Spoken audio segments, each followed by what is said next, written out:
And some of this was not scheduled, in terms of long term. There was an accident in 2018 where the gate was hit very, very hard by a runaway barge.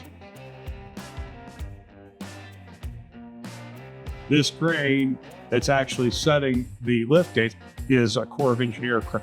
So Rock Island has another fleet down here to work that. And then our crew, along with theirs, are working to rig it.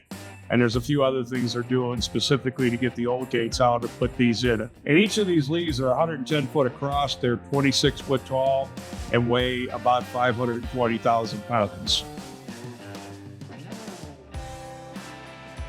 The miter type gates that you're used to seeing are much cheaper to build, much cheaper to operate, much easier to repair, and probably last longer.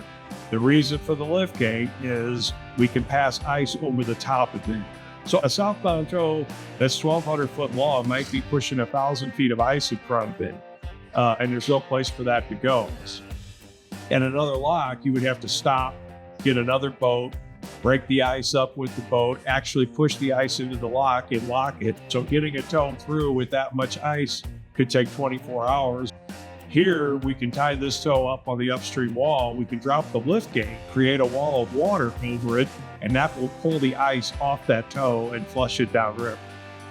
Mel Price, like several of the locks in our area of responsibility, are open all year. So we never get frozen in. We never stop locking.